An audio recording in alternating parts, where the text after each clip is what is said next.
Damn, bro. That's what 10 miles of sweat looks like.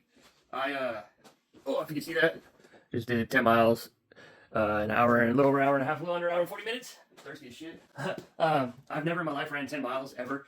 Recently I did 7 miles, and then I did the day before, or I did 6 miles, and I've never in my life ran 10 miles. I wanted to hit double digits. I don't know out of nowhere, I just felt like running 10 miles, but felt great, felt amazing. I didn't push it crazy too hard because my calf muscle I pulled a few weeks back, and anyway, like a month back. Anyway, it made me like off like a week and a half from running, so I was being real nice. I always stretch before and after, so I do that. I'm being smart about it, and I feel great. I feel amazing. The 10 miles was great. I feel really good, and it's not even 10 o'clock a.m. right now. It's Sunday.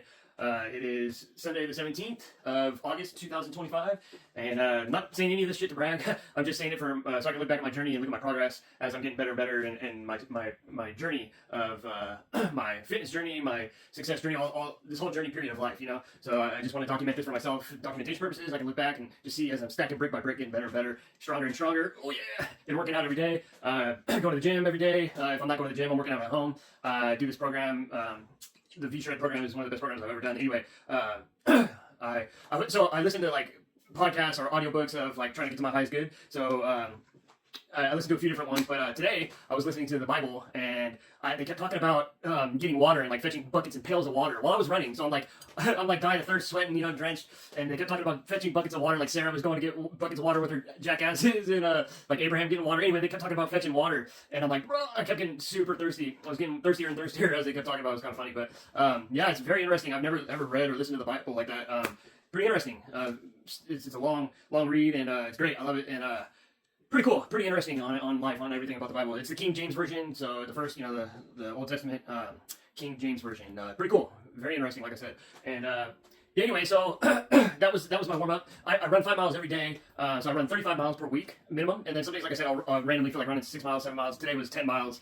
No pat on the back for that. But again, not saying it to brag, just so I can look back at my journey as I'm posting this and see my breaks that I'm stacking, my levels of progress. So not trying to be conceited, cocky at all. I'm the furthest thing from that. If you know me, of course, you know, not like that. But yeah, just wanted to get this on some kind of post. I'm gonna do TikTok posts, and then I'll probably post on Facebook, Instagram, maybe YouTube, maybe. Just so in case one of those social media platforms were to peace out or bounce, like TikTok almost left not that long ago until our homeboy Trump saved it, which is awesome. So you never know, like one of the platforms could go bye-bye, and then I could like not have the video stored on my phone because, you know, the phones.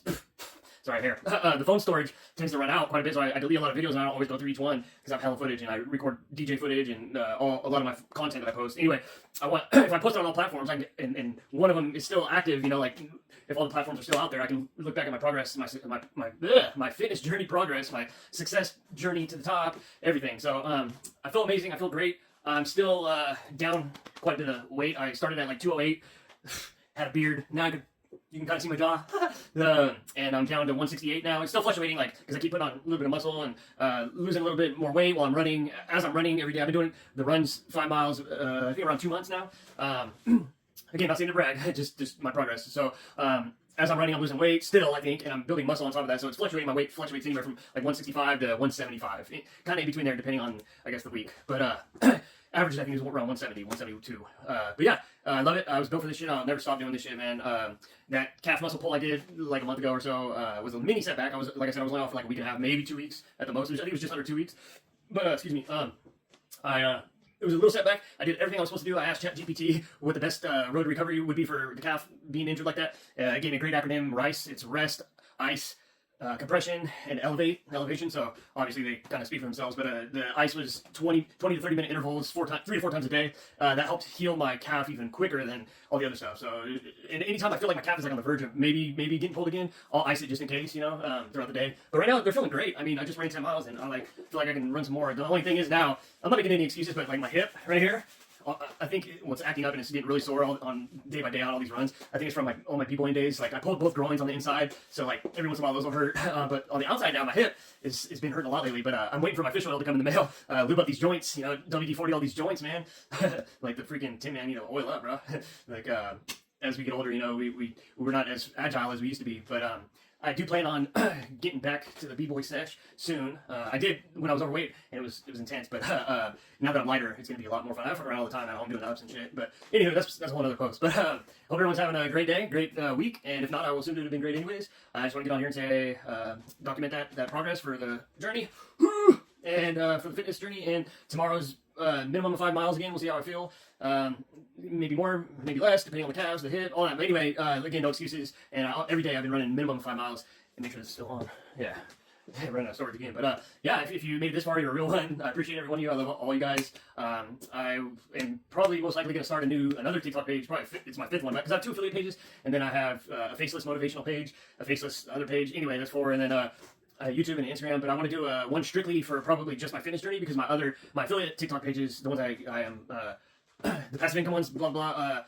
Those are kind of intertwined with my fitness journey, and it's like the niche isn't very narrow, and TikTok likes to have a narrow down niche so you can push out your content, and then so it knows where to push your content out at. And I think right now, since it's kind of all over the place, it's having trouble getting higher views. I don't know, maybe not, but I just feel like it's still kind of trying to find my audience. And I feel like if I just did the fitness success journey on one page, only that type of posts, then it would have a better time finding my audience, you know. So we'll see. I'll probably do that soon. I've been talking about it for a while now, and I wanna do it. Like maybe even this post will be the first post.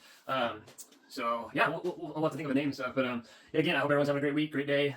Love every single one of you, and I'll talk to you and check in with you on the next one. Peace. Oh yeah, I did want to get on here and say that without the sobriety, none of this would have been possible at all. Like the sobriety was the best decision I could have ever made. I have 2 years and what's today? Coming up on 2 years, 8 months on this Thursday will be 2 years, 8 months sober off of opiates, and then I just hit my 1 year, 8 months off of alcohol sobriety. Because I did that the very first of the year, a year and 8 months ago. And then December 21st was the opiates, 2 years, 8 months ago. So yeah, I have forever to go, and the plan is to keep on the fitness journey and keep on the sobriety journey. Like I said, none of this fitness stuff would have been even possible had I not chosen to get sober. Best decision I made in my whole life, literally hands down. I give myself a straight up pat on the back for that. It's good to acknowledge our wins, little and big, you know, and good to pat yourself on the back every once in a while and acknowledge those wins, little and big. So I'm very, very, very grateful that I've done this.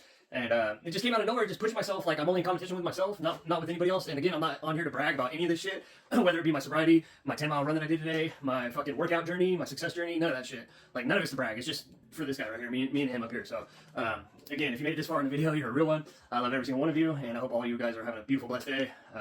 Until next time, I'll check back in with you on the next one. Peace!